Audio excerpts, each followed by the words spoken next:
औज़ुबिल्लाहिमिनश्शैतानिर्रजीम बिस्मिल्लाहिर्रहमानिर्रहीम। अस्सलाम वालेकुम डियर स्टूडेंट्स। इस सेशन में हम औरल एग्रीमेंट से मुतल्लिक एक केस था जो कि लाहौर हाई कोर्ट का है, उस पर डिस्कशन करेंगे। Government of Punjab through secretary health department Lahore and others versus Khyber international printer. Respondent थे PLD 2009 लाहौर 518। ये बेटा रेगुलर फर्स्ट अपील थी नंबर 208 ऑफ 2005, जिसका फैसला 28 फरवरी 2009 को किया गया। बेंच में सैयद अली हसन रिजवी जस्टिस जिन्होंने फैसला लिखा, और उनका साथ थे सैयद हामिद अली शाह साहब।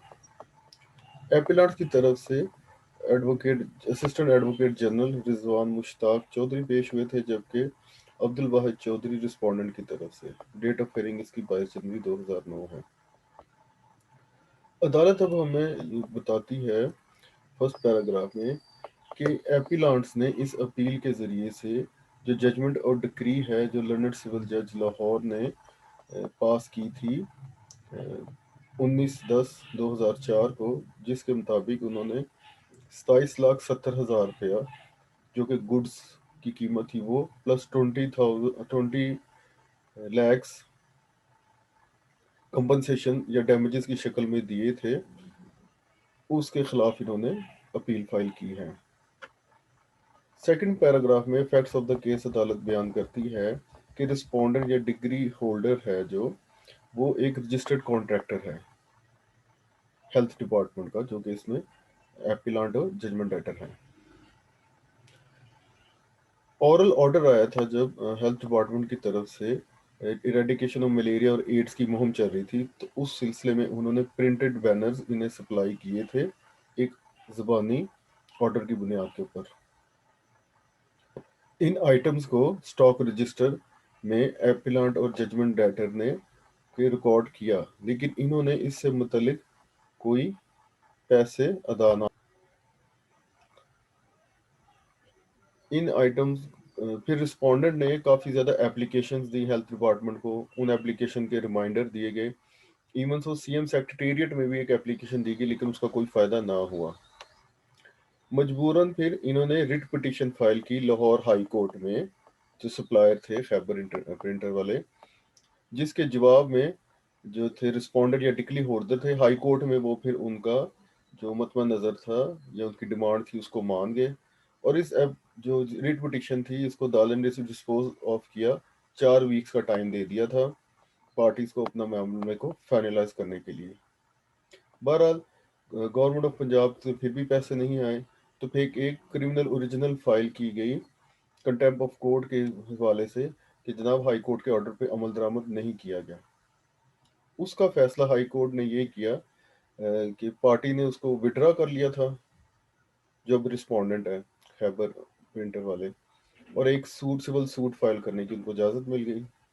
तो इस बुनियाद के ऊपर फिर जो प्लेंट फाइल की गई थी उसमें 27,70,000 रुपये as price of the goods plus compensation जो है 20 लाख की मांगी गई थी। पैराग्राफ 3 में जो रिटर्न स्टेटमेंट आई थी गवर्नमेंट ऑफ पंजाब की थ्रू हेल्थ डिपार्टमेंट, उन्होंने तो रिटर्न स्टेटमेंट में ऑब्जेक्शन और भी रेज किए थे, और फैक्ट के ऊपर ये बात की थी कि इस मामले के ऊपर 2 कमेटियों ने इंक्वायरी की है, और गुड्स की सप्लाई का कोई भी सबूत जो है वो साबित नहीं हुआ, और डिक्री जो सूट है यानी प्लेंट है ये झूठी है और मिली भगत या साजिश की बुनियाद पर की गई है। इसी रिटर्न स्टेटमेंट में कहा गया था कि डॉक्टर रफीक हुसैन है जो परचेज डायरेक्टर थे, उन्होंने जो रिट पिटीशन फर्स्ट टाइम जो की थी हाई कोर्ट में, उसका जवाब जो दिया था वो मददगारी जवाब जो था, उसकी बिना के ऊपर उनके खिलाफ डिसिप्लिनरी एक्शन की रिकमेंडेशन कर दी गई है, ये डॉक्टर रफीक हुसैन और स्टोर कीपर ताज मोहम्मद वगैरह के खिलाफ। फिर लंदन ट्रायल कोर्ट ने इस प्लेंट और रिटर्न स्टेटमेंट की रोशनी में ये इश्यूज डिक्लेयर किए थे जो पैरा नंबर 4 में बयान किए गए हैं। पहले पे तो डिफेंडेंट के कोनस था कि आया प्लेंटिफ का कोई कॉज ऑफ एक्शन नहीं है सूट को फाइल करने का, इसलिए सूट को डिसमिस कर दिया जाए।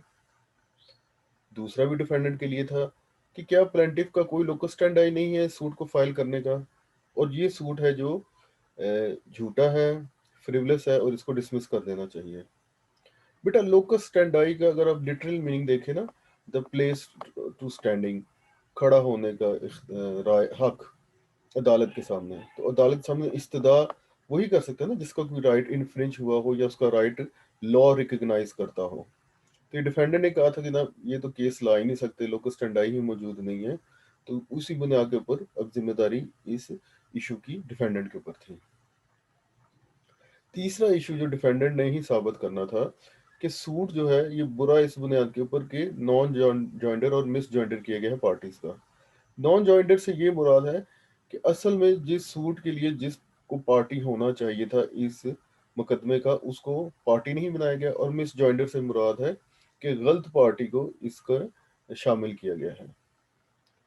नंबर 4 जो असल फिर मेन मुद्दा बन जाता है इसमें कि प्लेंटिव जो था वो फिर इंटाइटलमेंट रखता है रिकवरी ऑफ 27,70,000 रुपये as a price of goods और 20 लाख रुपए डैमेजेस की शक्ल में जो ओनर किया था। ये प्रूव करना था पिटिशनर ने, प्लेंटिफ ने, सॉरी। और डिफेंडेंट के फिर ऊपर आगे तीन और इश्यूज थे। 4A था कि सूट जो है वो टाइम बार है। दूसरा था जनाब इशू ये कि जो प्लेंटिफ अदालत में आया है वो क्लीन हैंड्स के साथ नहीं आया है। इससे मुराद ये है कि इन्होंने भी कानून के तकाजे पूरे नहीं किए या कोई गैर कानूनी इलीगैलिटी या इरेगुलरिटी कमिट की हुई है। अगर तो पहले साबित करे कि इरेगुलरिटी या इलीगैलिटी कमिट की है और फिर उसका इफेक्ट क्या है, डिफेंडेंट ने ये साबित करना था। फिर आखिरी में इशू था कि जो सूट मुकदमा फाइल किया गया है वो मेलाफाइडी है उसमें, और सिर्फ सरकारी खजाने से रकम बटोरने के लिए किया गया है। नंबर 5 पे फिर रिलीफ था। फिर 5वें पैरे में सिविल जज को बताया गया है कि उसने तमाम एविडेंस को रिकॉर्ड किया दोनों पार्टीज की तरफ से, और मुकदमे के फैसले में उसने जो प्लेंटिफ या रिस्पोंडेंट जो है अब उनके हक में फैसला दिया और डिफेंडेंट के खिलाफ में, और डिक्री का फैसला कर लिया 27,70,000 रुपये प्लस 20 लाख रुपीज एज कंपनसेशन। अब अदालत छठे पैराग्राफ में बता रही है कि हाई कोर्ट के सामने जब एपिलांट के वकील जो कि असिस्टेंट एडवोकेट जनरल थे उन्होंने जो दलाइल दिए, तो उन्होंने कहा कि इशू नंबर 4 को काफ़ी ज़्यादा क्रिटिसाइज करते हुए कि ये एक कॉन्ट्रैक्ट है जिसमें कोई प्रोविंशियल गवर्नमेंट या फेडरल गवर्नमेंट पार्टी होती है उसको राइटिंग में होना उसके लिए ज़रूरी है। और मौजूदा केस में तो जो प्लेंटिफ है उसने खुद माना हुआ है कि ये एग्रीमेंट ओरल था। तो इस बुनियाद के ऊपर ये सूट का मुकदमे का फैसला उनके हक में किसी सूरत में नहीं हो सकता था। साथ ही साथ फर्दर उन्होंने आर्गुमेंट पेश किया कि PW1 मोहम्मद वसीम, PW2 मोहम्मद ताज, इन्होंने कोई भी ऑरल कॉन्ट्रैक्ट की डिटेल नहीं बताई, क्या उसमें टर्म्स एंड कंडीशन थे। और एग्जिबिट डॉक्यूमेंट जो P1 टू P4 है वो अनसर्टिफाइड कॉपीज है।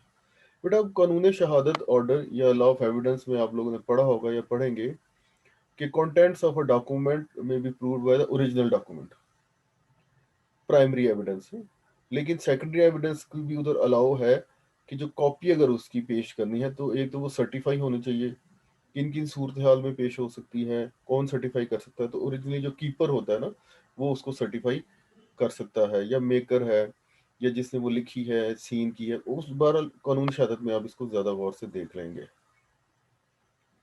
फिर आर्टिकल 17 कानून शहादत का जो कि हु कॉम्पिटेंसी ऑफ विटनेसेस से रेलेवेंट है, आर्टिकल 3 के साथ अमूमन पढ़ा जाता है। उसके उसका सहारा लिया कि एग्जिबिट P6 जो डॉक्यूमेंट है वो भी शहादत में एडमिसिबल नहीं है। एग्जिबिट का मैं आपको दोबारा पहले भी बता चुका हूँ कि जब अदालत में सामने डॉक्यूमेंट पेश किया जाता है और अदालत उसको फिर एडमिसिबल काबिल दखाल शहादत करार देती है, तो फिर उसको एग्जिबिट नंबर लगाया जाता है। जैसा स्टेटमेंट्स के नंबर होते हैं तो इधर डॉक्यूमेंट्स का भी नंबर जो लगाया जाता है कि उसे शहादत का हिस्सा बना लिया जाता है, उसे एग्जिबिट लगाना कहते हैं। बहरहाल जो असिस्टेंट एडवोकेट जनरल के बकौल जो डॉक्टर अरशद इकबाल डार थे DW1, अहमद रफीक DW2 और अहमद हसन DW3, इनकी जो स्टेटमेंट्स थी अदालत के सामने उस पर रिलायंस किया जा सकता है, करना चाहिए बल्कि, क्योंकि वो कानून के शहादत के असूलों का पूरा उतरती है।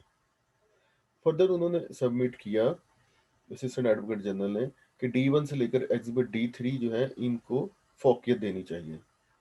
अब जिन केसेस को बतौर अथॉरिटी पेश किया गया था एपिलांट की तरफ से, उनमें शामिल थे Bikra Jaipuria versus Union of India, AIR 1962 Supreme Court 113, Yelamanchili Shiva पंचक शर्मना वर्सेस येलामंचली चिनाबे, AIR 1967 Supreme Court 207, Province of Punjab through District Collector and two others versus Messrs Sajid Traders 2006 YLR 484, Maqsood and others versus Salman Ali PLD 2003 Supreme Court 31, Khan Muhammad Yusuf Khan Khattak versus SM Ayub and two others PLD 1973 Supreme Court 160, and Malik Muhammad Akram versus Khudabash 2000 CLC 759।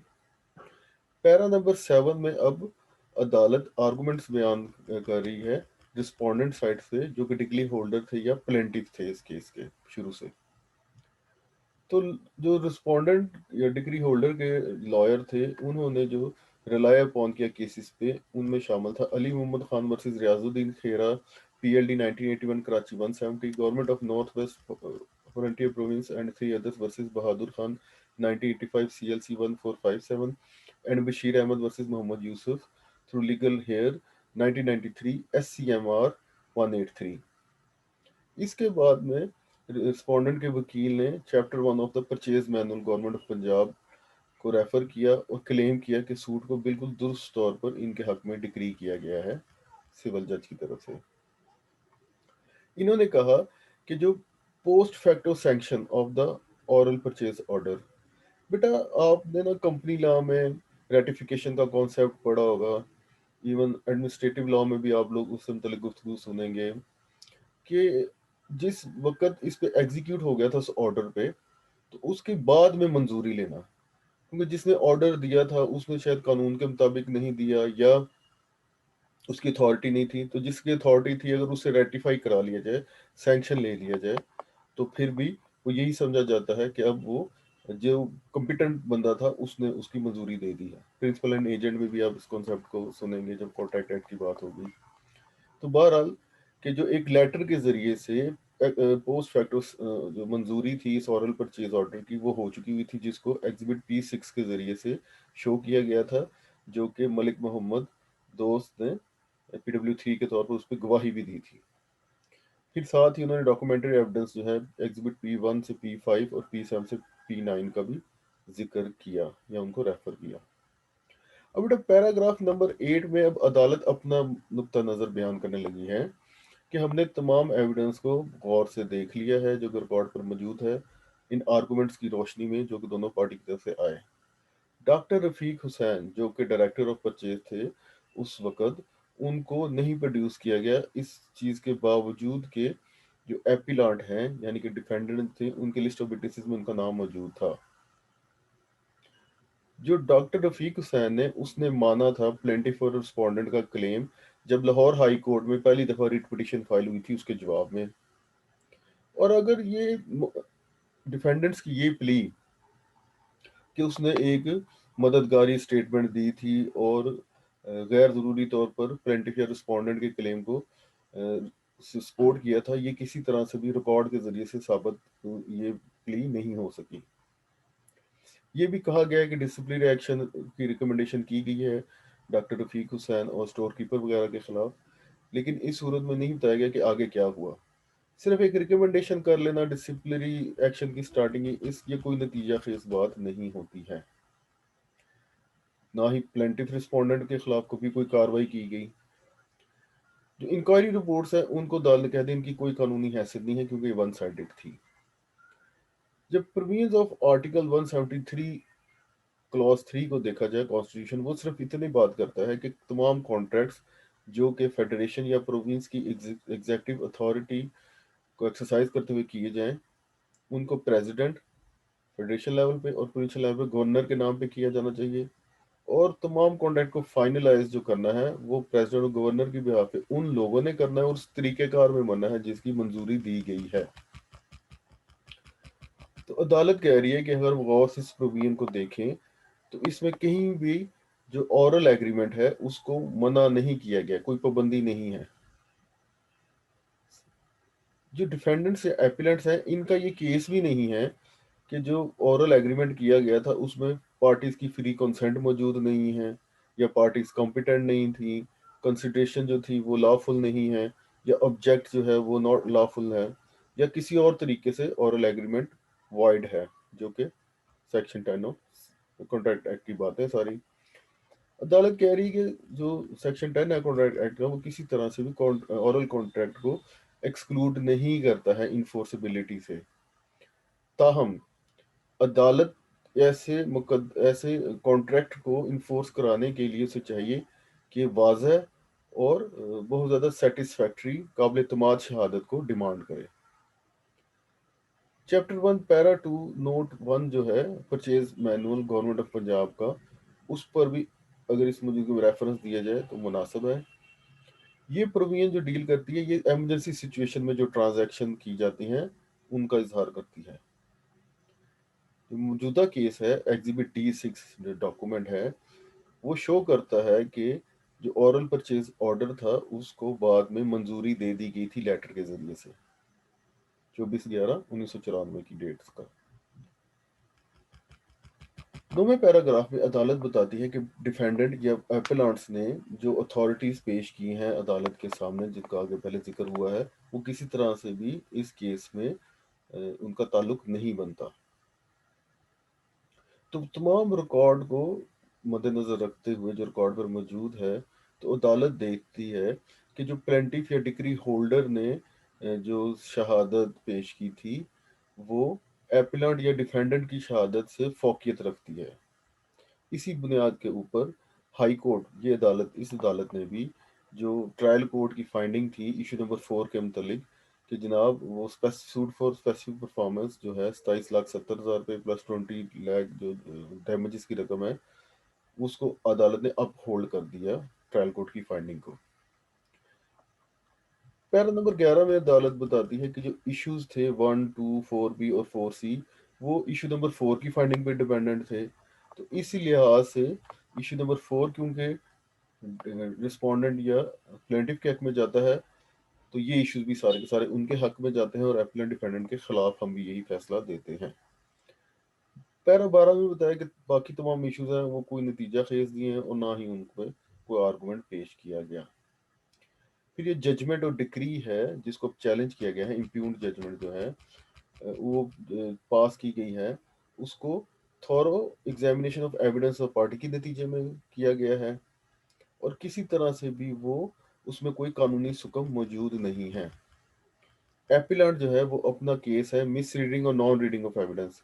Miss reading से मुराद है कि शहादत मौजूद है record पे, उसको इनसार भी किया गया है, लेकिन उसकी गलत तौर पर उसको रीड किया गया है, जबकि एविडेंस मौजूद होने के बावजूद भी उस पर अगर रिलाई नहीं किया गया है तो उसको नॉन रीडिंग कहते हैं। तो ये चीज़ों को मिस रीडिंग और नॉन रीडिंग ऑफ एविडेंस साबित नहीं कर सकी, इसलिए इस केस में जो इंटरफेरेंस करने की कोई ज़रूरत नहीं है, यानी कि इस फैसले को चेंज करने की कोई ज़रूरत नहीं है। तो लास्टली इन्हीं वजूहत की बुनियाद के ऊपर इस अपील में अदालत ने डिक्लेयर किया कोई फोर्स नहीं है और इसको डिसमिस कर दिया है, लेकिन कोई कॉस्ट से मुतलिक ऑर्डर अदालत ने नहीं दिया। बेटा ये था आज के सिलसिले में केस।